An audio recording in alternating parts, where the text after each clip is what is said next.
Gur maithig banna píb Hervís frídóin na héireann a chuir tús bra bríomhar lenar ceiliúradh anseo Seachtain na Gaeilge sa Roinne agus iad sennam the minstrel by agus let Éireann remember. Fhuiil dúr bhuiar na bíb an tifigeach Anthony Coy, bhí Liam Brown, Paul McBride, Dennis Hargan, Neil Clogue, Derek Bray agus J.D. O'Connor. Tugadh í búla bos eile don bhanna píb le bhar bell.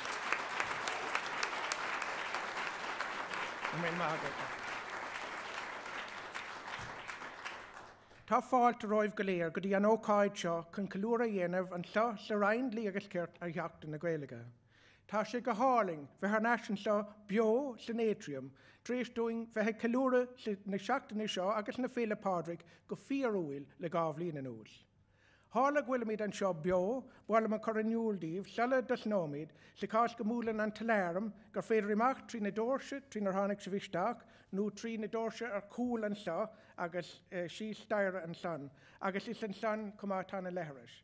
Agus fógra bháin dernach, agus le bhordil, má tá fón póca gcuibh éad a bhúca nó éad a ciúnú le bhordil. Gur maithagah.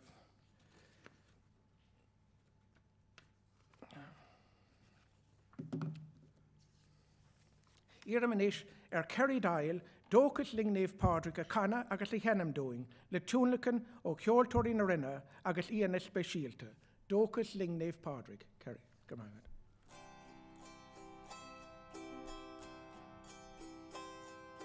Dóchas ling naomh Pádraig, as for mór na héireann,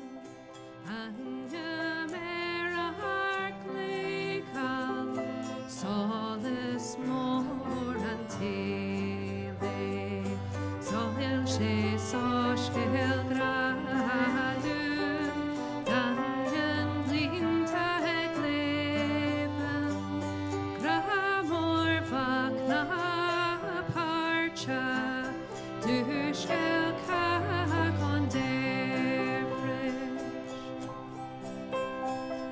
Slíomhte lanta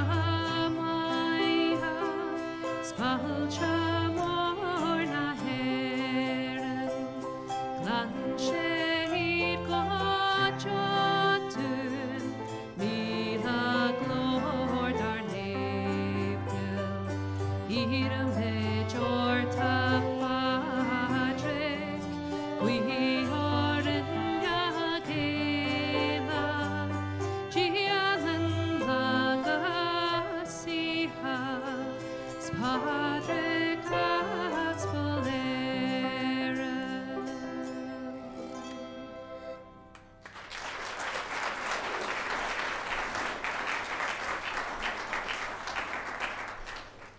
Míle buchas le Cerry Dail an san agus le ceoltóirí na rinne agus na híana speisialta. Ón Carty agus Dylan Corn a bhí ar an violin, Brídí ní Gonile ar an flúd, Genevieve Fennessy Bowrán, Edward Chart mandolin, Valerie Crone Cardine, Eileen Harrington Mayor Clark, Penny Smith Dordvile agus an nói Cerry Dail ar a Hua Clarshag. Tugadh í búla bos eile dóibh le bhar.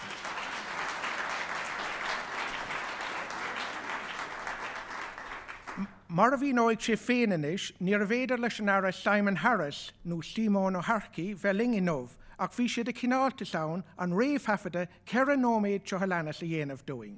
Na Cuirde na Gaeilge, tá óthas ar an ggóil Seachtain na Gaeilge ó ceiliúradh beo a gcuibh sa Roinne inniuh den 100 uair le ceithre bliana. Tá ó féile arm nach féidir lomsa bheith libh, mar go mbeidh ar an bheith sa bhroisial nóair a bheith síobhse ag éisteach le seo. A principal goal of the 20-year strategy for the Irish language, published in 2010, is to increase the number of daily speakers of Irish to 250,000 by 2030. To achieve that goal, a significant share of that number will have to come from civil servants like yourselves. Events like your celebration today stimulate the speaking of Irish in our daily lives. We're also reminded by such celebrations that Irish is the native language of some of our fellow citizens. People in Gaeltacht areas like Galway and Kerry and Donegal and Mayo, Cork, Waterford and Meath, as well as individual communities and groups and individual persons right throughout our country. And it is so important that we recognise this and that we provide for these through our public services. And there are many others throughout Ireland for whom Irish is the most significant component of their life. All of these people wish to live their life through Irish as much as possible, and that is their right. In order to be able to do so, it is important that they can correspond with the state, and most specifically, for us, with the Department of Justice, in Irish, the first official language of the state. And whether that correspondence is received by regular post or by email, any correspondence received in Irish must be responded to in Irish. Furthermore, that has been the law of the land for the past 20 years now, under the Official Languages Act of 2003, subsection 2 of section 9, which states, where a person communicates in writing or by electronic mail in an official language with a public body, the public body shall reply in the same language. Our Department of Justice is glad to contribute to the language in that way and have an Irish translator, your MC for today's event, who will translate such correspondence for you when requested by you to do so, and I really thank them for that. Another way in which we can and which we do support people whose native language or language of choice is Irish is by publishing documents which are directed at the public in general, in Irish as well as in English. And by doing so, people who wish to receive such information in their native language or the language of their choice can do so. And this is a really, really important principle that we must always fulfil. Because again, under subsection A of section 10 of the Official Languages Act 2003, any document made by or under the authority of a public body setting out public policy proposals shall be published by that body in each of the official languages simultaneously. Our department is very happy to contribute to the Irish language in that way also, and we have an Irish translation company on contract for the translation of such documents, and I know that the MC can give you contact details for that company.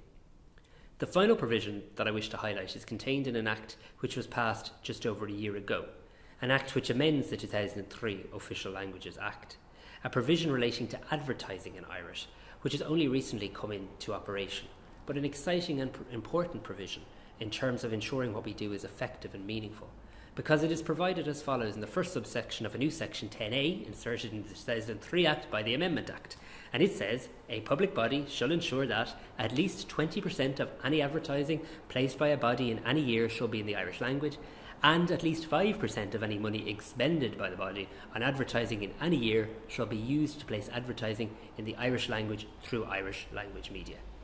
Again, we have made some great public notices in Irish in the Department of Justice over the years, and today I ask you again to create noteworthy original advertisements in Irish over the coming months. Let's not see this as box tick, but actually meaningful, noteworthy advertisements that can help and make a difference, both for the wider transmission of our department's message and indeed for the very benefit of the Irish language itself. Let us create new advertisements in Irish which will be noteworthy.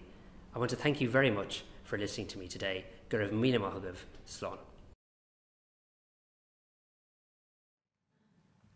Táimid faoi chomh ag an ara ó Harcias an réamhtheafada sin a dhéanamh dóing, agus guimid gach ráthair ag an gcinn-ne sin aige sa bhroiséal in naomh.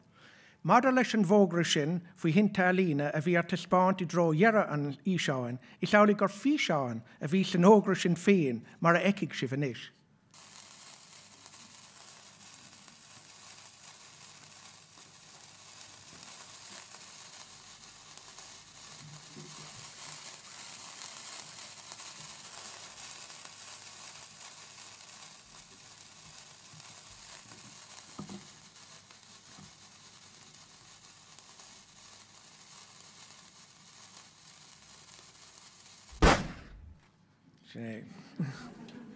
De bé Bill Sweeney as an Ryan chugainn-ne a dhéanaan fógra sin, agus bhfuil an buíochas ag leacha le Bill comá as le cuidibre go léir ar an scanán den ara, de besin a dhéan an scanán den ara sin comá.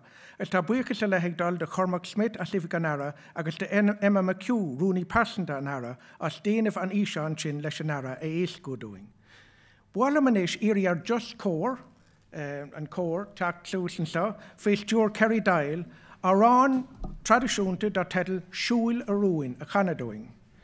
Tá cormach ag daoine ar an arán sa ó hafadí de ar ina Clanad agus Mary Black. Is I méle atá na versaí ach tá an Curfá I Gaeilge. Téann an tarán si ar cúplacéad bliain nuair a héag fir óga as éiring isteach in airm na Franca chun airgad a hiilemh. Tá ban óg san aránsa a dírig ar a grágáil lú leihí ach san án céine tá si ag taú leis agus ag imacht chun bheith ina haidúr. Hagar Robert Louis Stevenson den n-oileán seo I gceann dá uairscéalta, agus hagar James Joyce dó in Newlisail Chomh. Cuirigí fáilte mar sin rih Kerry Dail agus Just Cór, siúil a Roinne.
Gur maithaigh Kerry Dail agus bhí Dylan Cornan senar an bhailín Chomh agus gur maith leis an gcóir. Sa tráth cúil ó thaobhna láda tá sé Chomhaí d'anam nó tá bhí go léir canan san go háling. Bhí cléir le strain cúil an san ó thaobhna lábha clé, Cléir le Strange, Laura Elston, Nessa Peters, Sinead McDermott, Zenalyn O'Connor, Edward Short, Adioli Adiemi, Emma Higgins, Leila de Cogan-Cha, Patricia McBride, David White, Dylan Curtin, agus an san Contosig an Tráth, bhí Dolores Kelly, Patricia Wiggins, Roisin Dermody, Victoria Sukyova, Valerie Crowan, Andrew Monroe, Kevin McCarthy, Miriam Rooney, Fiona O'Byrne agus Mary Byrne. Fiona O'Brien agus Mary Byrne tá brunam. Tuga gí búla bos eile dóibh le bhordán.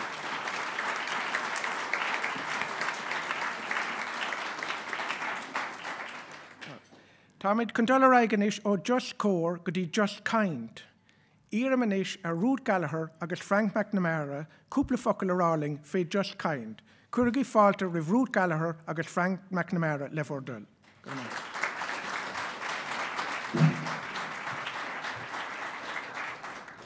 Muid wicis Máirseáil Louis Mícheál Rú Gallagher an tanam atá ormsa. Is príomh-oifig cúnta mé agus thosaigh mé gobar sa Roinne Dlí agus Cirt dús mí Eibreán fiche. So dús bhí mé gobar san Aonad Dlí sa Roinne agus na léannta seo, Táimid lonathe sa foireann atá cursaí a bhaim don gníomhaireacht nua mádar le foréigean taileacht nó DSGBV. So I dús an na pandéim sa bhliain fiche, tá is ach nach ní ra rud be ar siúil sa foireann sa Roinne bhí muid go léir ag obair go hiomlán sa bháile. Agus tosaigh band dar a bhanam ethno donal grúpa beag Curcail córá mas málaat ar Zoom. Uair sa Seachtain ar fa lethúir a cloig nó mar sinnda. Agus leanmuid araig ar búla le chéile ar fa bliana amháin ó ham go ham ní rá ach cethar nó chuigar ann mé féin agus Frank gach seachtain na gcónaí.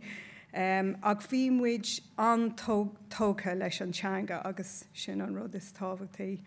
Faoi Éire ní rá etna in ann freastal ar an grúpa níos mó, agus ar fan roinnt mianta, bhraham go mór agus rinne mé cinenne iireacht a dhéanamh an grúpa chur le chéile arís. We put the band back together. So le ceir ó Adiola agus ar cóglachaí a well-being, thosaigh mar ag búla le chéile arís gach seachtain ar Zoom. Agus inis tá Frank chun cúpla focail a rá faoi cad a tharlaíonn gach seachtain a rá leat Frank. Gur mágad Ruth, is mise Frank McNamara taidóir Cirt Department mé I gceartas cóúil reictíocht. Báilm mar a dúirt Ruth, báilm a rá cúpla focail inis faoine grúpa just caint na léannta seo. So gach mad na hína os glíonn Ruth an seomra Zoom just caint, táláin regulars a gcinn sa grúpa sin, daoine ann go rialta. Agus da gná bíon chuigar nó seisir daoine difriúil ar an Zoom gach seachtain. Táimid trucan na méid ag labhairt as Gaeilge, táimid ag labhairt faoi gachród faoin spéir, sport, teastal, star, ceol, agus tá gach leibháil Gaeilge I gceist, fólamóirí de gach sort agus Gaeilgóirí freisin. Tá atmosfér deas compórdach ann, níl brú ar aon duine chuna bheith ag caint, ach ag an ann céine tá deis acu caint más mathló tá an crack a gcinn.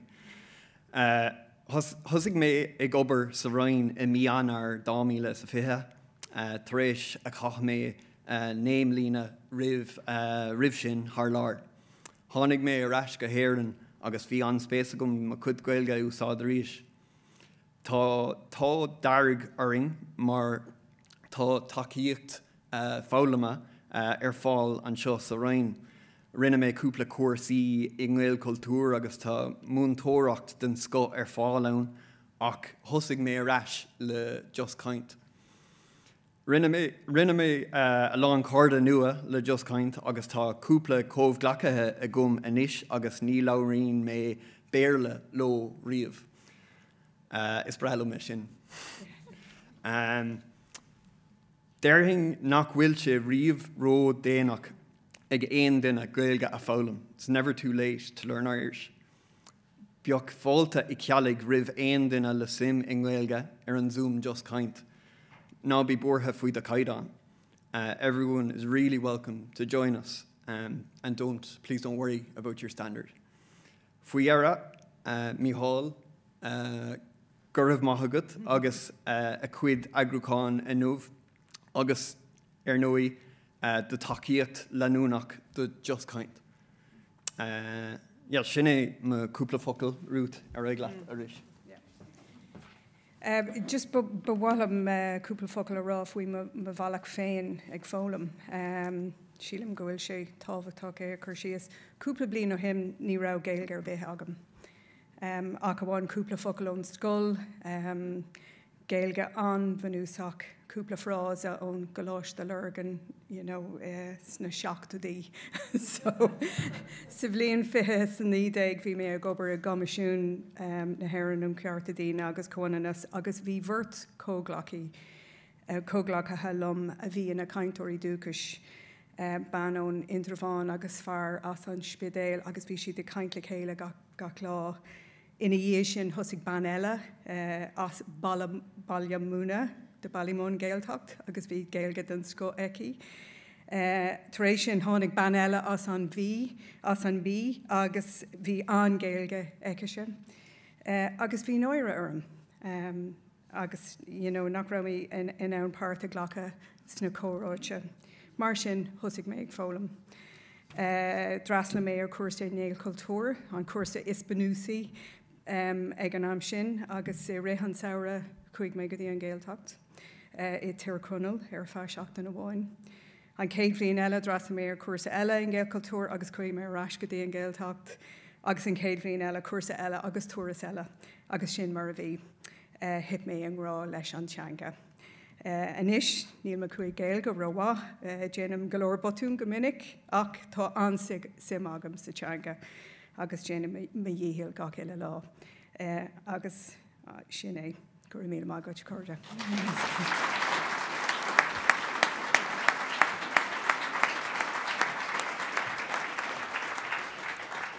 An bhfuil gur maithe Frank ar rút agus Frank agus armánachtaí chuig Etna ó Donald comá. Anéis íar mar ceoltóirí rinne fila rísar an Ardán agus riil an aislingig nó de dreamers riil a henam doing. Séamas an ghair a chum an písa ceol seo le ling na dín ghlasála, duine sé dom gur bhí an dín ghlasáil a bheabhrítar dó nó réistan sé leis anis. De dreamers riil.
Míle buchas a rís le Owen Carty, Dylan Corn, Roisin Dlí, Genevieve Hennessy, Edward Chart, Peter Cairns ar an guitar, an llan Valerie Crone, Aileen Harrington, Mayor Clark, Penny Smith agus Kerry Dyle a rís an llan.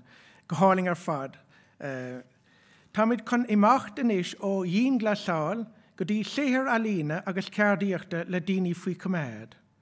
Táimid go mór fé comín ag seirbhís friúin na hÉireann, ní bhána san geol ón mana píb ach as an dispántas úntaach atá timpeall an teomra seo in ómh. I sé tam seart atá in éifigach a lína le seirbhís idachas friúin na hÉireann agus atá an seo in éondíling in ómh áitigint, tam seart. Tá sin seo, tam sin tam an san. I sé tam seart atá an éifigach a lína le seirbhís idachas friúin na hÉireann a chuir an tispántas seo le céile doing in ómh. Is drethair é le Edward seart a brín sa Roinne an seo agus a hain ar an manjo agus an mandolin doing níos luathe. Tugad í búlabos de Tom le bhordal as na séir seo go léir a chuir le céile doing.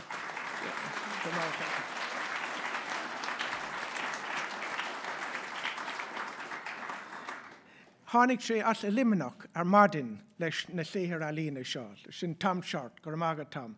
An séithir an físeán an san, séithir a lína le daoine faoi coméad.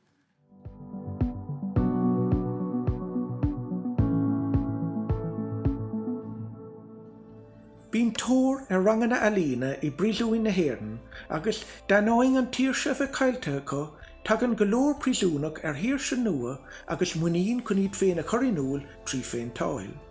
Art classes are popular in Irish prisons, and despite the loss of liberty, many prisoners discover a new freedom and confidence to express themselves in painting.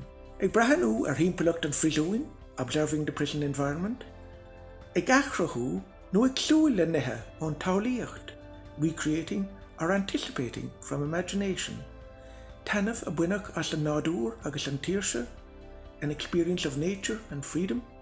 I d'impelacht rianta an frisúin, in the restricted environment of prison, is onan agus brastand anamh ach tríochta é piasí glynne dahúla a chomh in áí. Fusing together pieces of colourful glass in a kiln represents a rare sense of adventure. Tahanín sé leis na céadmhí panéal glynne glé data a Gaeilge. Constructing panels of luminous stained glass appeals to the senses. Chroig fear a bháin íomhá nach narútá da chanári, ag a raibh dúis na buinte. A man created a memorable image of his prize-winning canary. Saolín fearella éisc na ganachacha ag snámh sa da lechtach. Another imagines strange fish swimming in the liquid colour. Machine brach gorum pláta darag glónratha. A blue trout decorates a glazed red plate.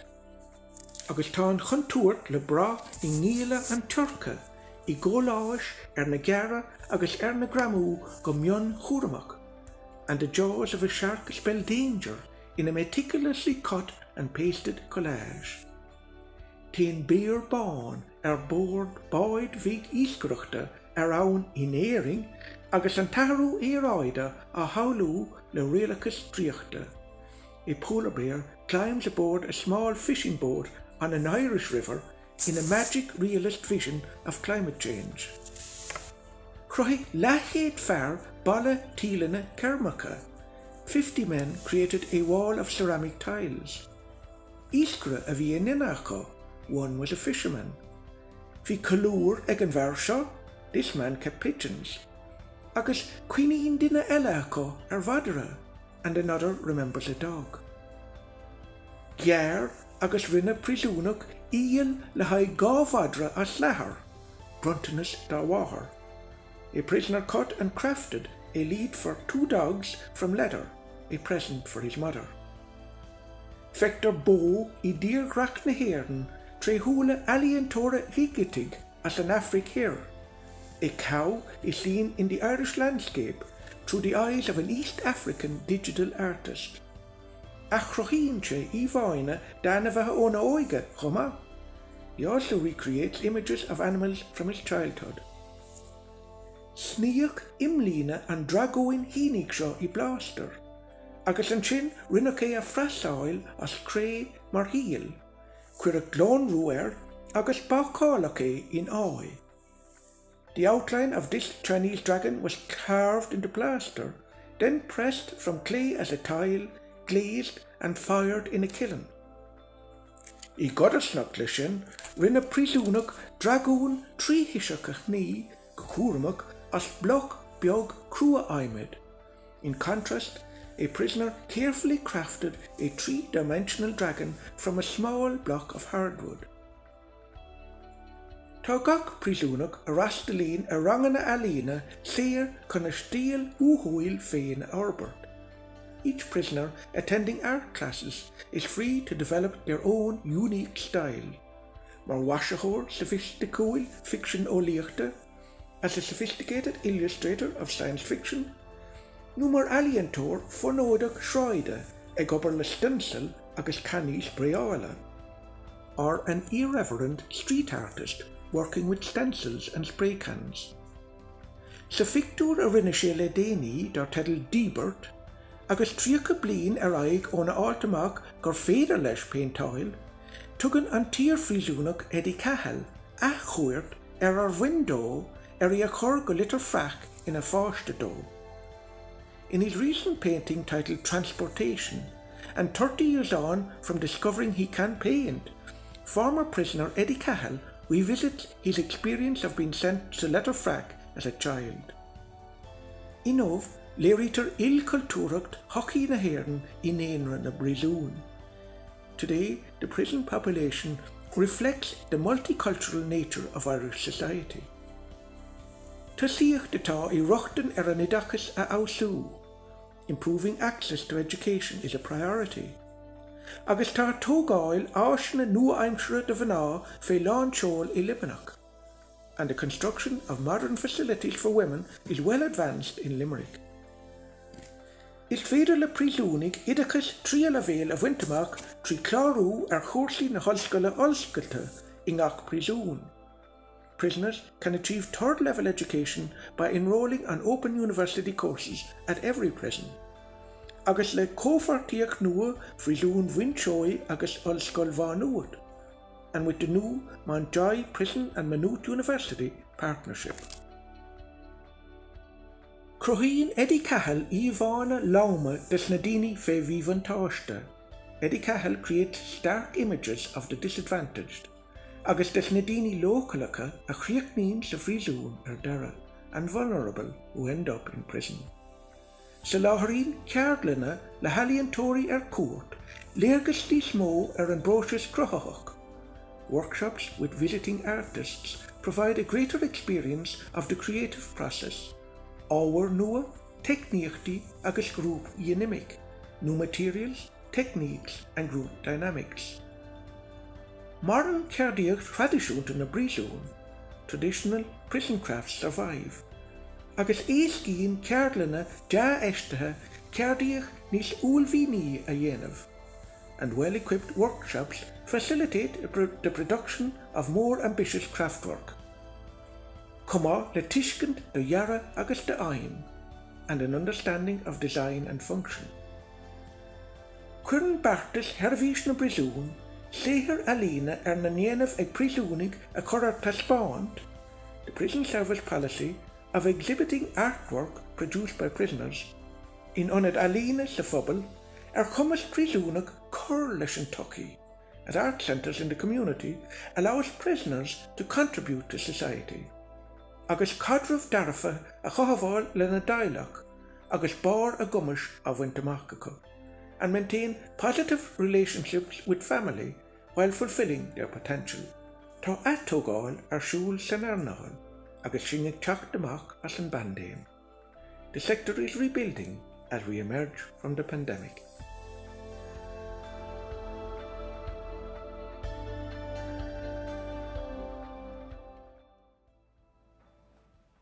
Tu go gí búla bos de Tom Sharp cuir session an ta spáintas fíorúil sin na céile na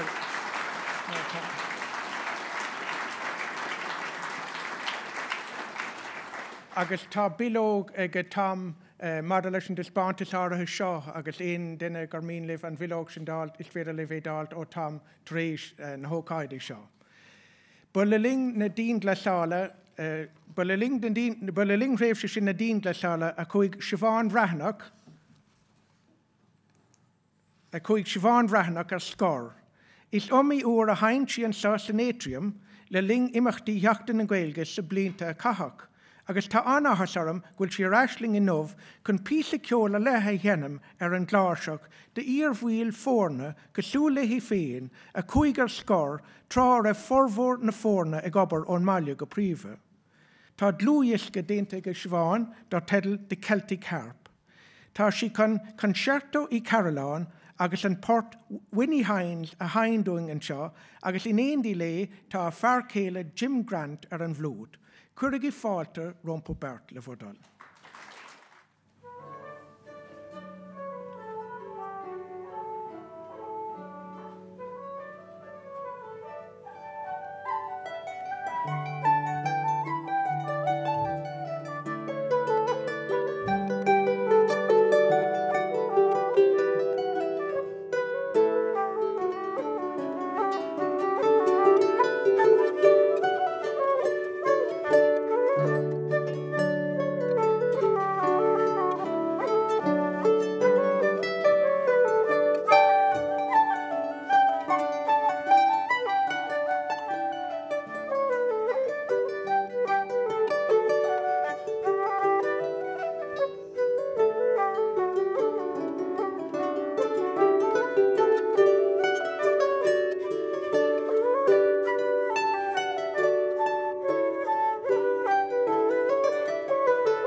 Míle buicil le Siobhan an son agus lena fearcéile Jim, bhí sé sin go háling ar fad.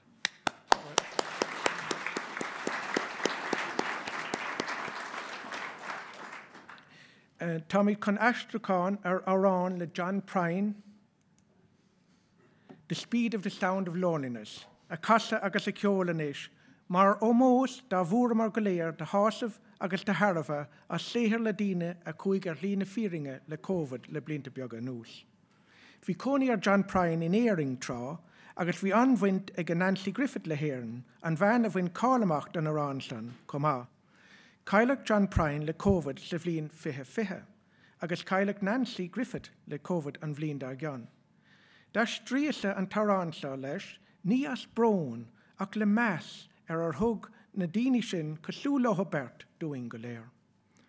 Tá fergal ó mórán a maileáin as an rainn gnóthaí eachtracha chun an taistriúcháin a rinne go speisialta don ócáid seo a chana dúing inis, agus é á túnlachan ag ceoltóirí na rinne.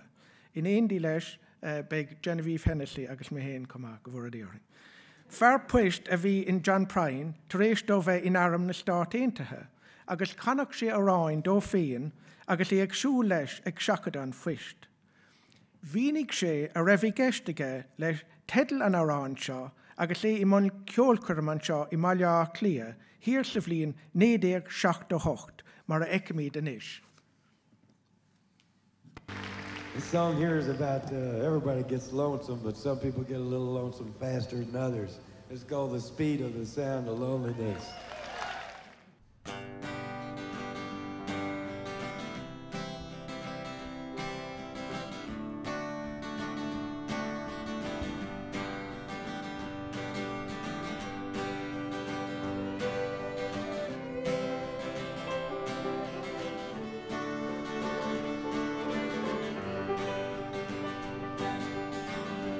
While your mugs talking to all your Jaina, kan du gcinn-ne når vi naomh. Talking to all your deargs, talking to all your cáteach. Runta ní hagan tú all curver bill. Mas sin cáta díl tá Cadin and they the painted good. The little soon under the sorrow. Still we're a heart of a real day. The creek ups the tall last still fevers. Still in the say there ain't Edmonton. Kunnes is feather like grove or for Joe. Fair folk who come for the shin. She cuts a deal, talker.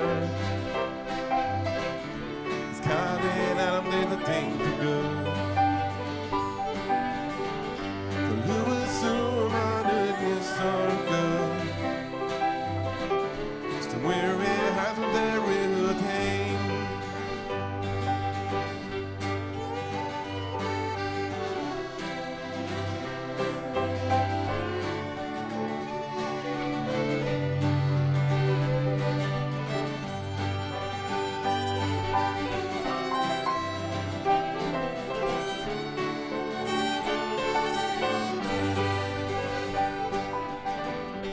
Sover bron into Surika Fossuk.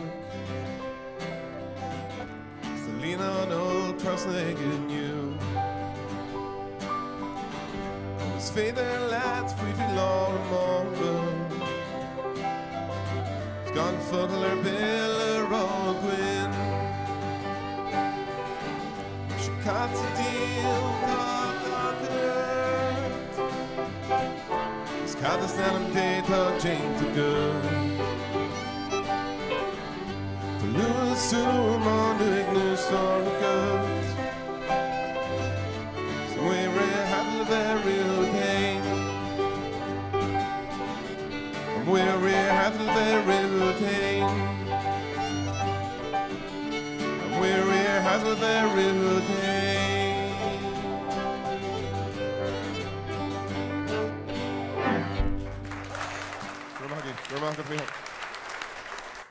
Gur mag fergalum muileán an san agus ceoltóirí na rinne agus Genevieve a bhí canna cuma an san.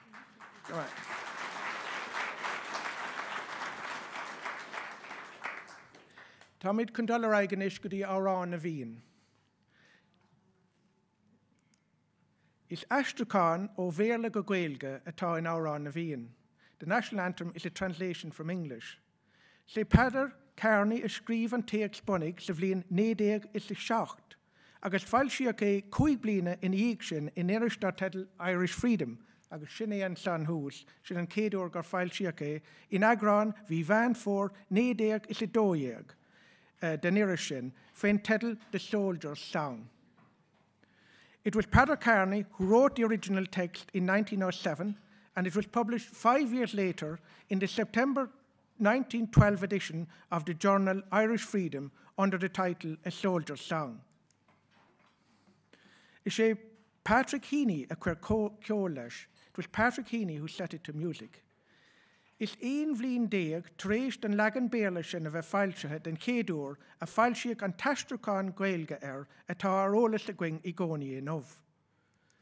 Ba é líam ó rinn a daiste go Gaeilge é, agus fáilseach an legan Gaeilge sin den céadúr in agrán na saona 1923 den Irish an tóglach.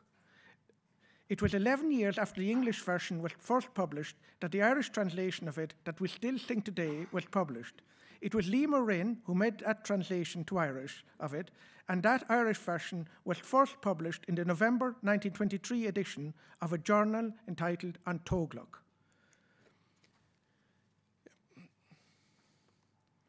Tá ein duine dhéag de iarn na rinne chun an legan ifigóil Gaeilge den orógra sin a léamh amach dóing ag tosnú le léile de cógan te. Ach clós míad písle blaise de den geol ar dúis agus. All right.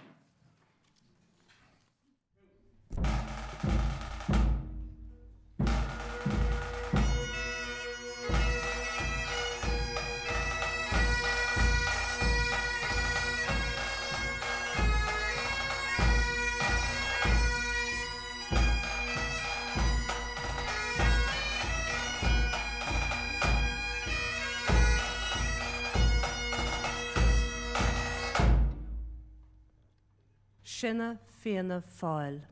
Fáil is the name of a goddess representing Ireland, and the Fianna are a band of warriors. So literally, Sinna Fianna Fáil is we are the warriors of Fáil, or we are the soldiers of Ireland. Sinna Fianna Fáil. So gcinn-ne le céile lumanis. Sinna Fianna Fáil. Atá faoi geall ag Éireann, who are pledged to Ireland.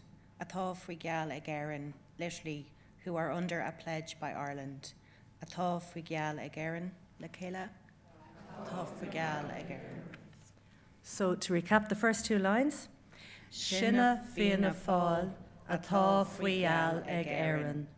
We are the soldiers of Ireland who are pledged to Ireland. Sinna Fianna Fáil, atá faoi geall ag Éireann. Gcinn-ne le céile. Sinna Fianna Fáil, atá faoi geall ag Éireann.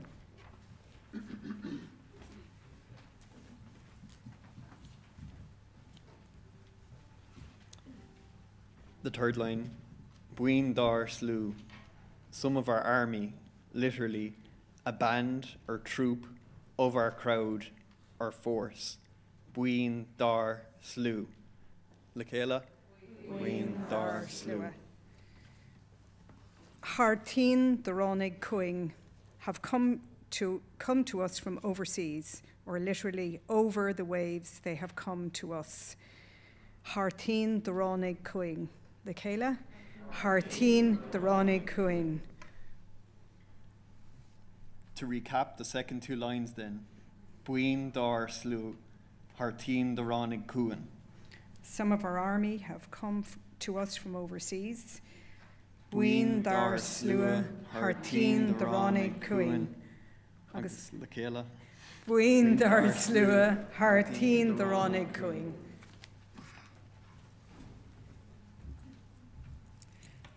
The 5th line, Bhí Vóid Veser, sworn to be free, literally, under an oath to be free.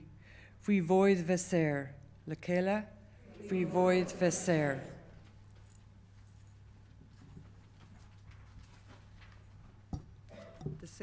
The sixth line, Shan Tir or Shin Sir Fasta. From now on, the ancient land of our ancestors, literally, the old country of our ancestors henceforth. Shan Tir or Shin Sir Fasta. And Arish, Shan Tir or Shin Sir Fasta. Naomh for faoin tíreán ná faoin tráth shall not be left under the tyrant nor the slave. That is, neither the tyrant nor the slave shall be allowed the run of the country. Naomh for faoin tíreán ná faoin tráth. Gach-ne le chéile. Naomh for faoin tíreán ná faoin tráth. So to recap, the 6th and 7th lines then, Shan Tir or Shin Sir Fasta, Naomh for faoin tíreán ná faoin tráth. Henceforth, henceforth, neither the tyrant nor the slave shall be allowed the run of the ancient land of our ancestors.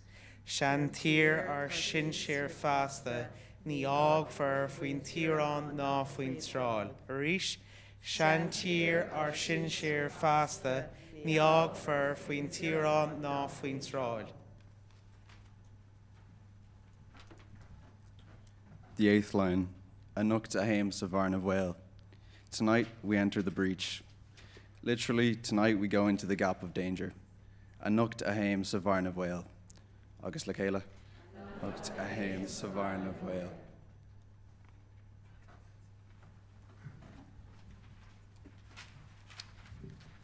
So the 9th line, Ligyan Gaeilge chun báis no sail. With love for Irish people, to death or life. In the original English text, we have in Aaron's cause, cum woe or weal, Ligyan Gaeilge chun báis no sail. Gach dine. Ligyan Gaeilge chun báis no sail. The 10th and second last line, Le gunna scraich fi lavach na bilair, with gun screech under bullet fire, or in the original English, we have mid-cannons roar and rifles peal. Le gunna scraich fi lavach na bilair, le chéile, le gunna scraich fi lavach na bilair. So let's recap the 9th and 10th lines then. Ligyan Gaeilge chun báis no sail, le gunna scraich fi lavach na bilair.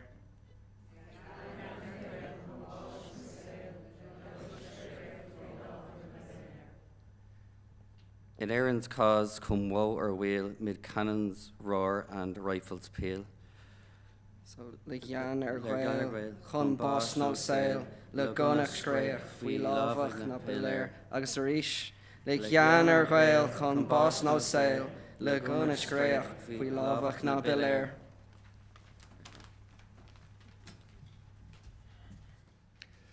The final line, an lína dhearnach. Seo live Tháinig Pádraig na bhíodar. Here ye go, sing the soldier song. Literally, let ye sing the song of the soldiers. Seo live Tháinig Pádraig na bhíodar. Le chéile. Seo live Tháinig Pádraig na bhíodar.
Big písa bháin eile ceolalaing gur amaga just cór agus ag na ceoltóirí go léir. Big písa eile ceolalaing ach ribh sin tá buchas le ghlacha le go leor daoine a cuidig le hócáid an léanamh ar achtáil. Ná fan go dtí go mbeidh an liste léit amach agam le bhórdal se le dúirig sibh búla bostáibh. Dús tá Léile de Cogan Chan, Neil Ward agus an tardrúnaí Una McPhillips, Rob Hansbury, Rory McKenna agus Bill Sweeney, Angie O'Neill agus Aileen Brennan, Paula Kavanagh, Michael Skelly, Alan Roach agus Arrell, Adioli Adiemini agus an téanad achfaní déine agus Andrea Dial a cuidig lé leis na Jocan agus an bia. Orla Kenny, Gillian Gerran, Cormac Smith agus Emma McHugh, Catherine Egan agus Charlie O'Connell, Michael O'Brien, Glenn Hines, Ian Chestnut, Sean Clark, Paloma agus sin fuireann atá déanamh an scananú an seanéiring sin City Ireland atá a scanan an seo. Tom Short agus an nóig Kerry Dial. Tugad í búla bos mór dóibhsan go léir le bhórdal.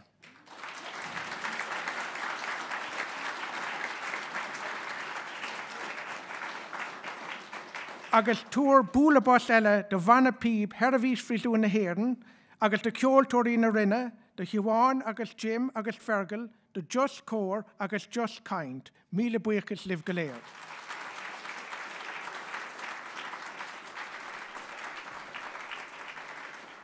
Anis, don bhallcríocht nó don fanálé, Táimid chun Máirseáil Lá le Pádraig a casa, tá ceol chora le seo agus an bhfuil tá Anthony chun tús le cor leis ar na píbe an seo, agus an son tá na ceoltóirí chun éadí henam ach Anthony ar dús agus an son na ceoltóirí agus conferé. Gur amach goibh.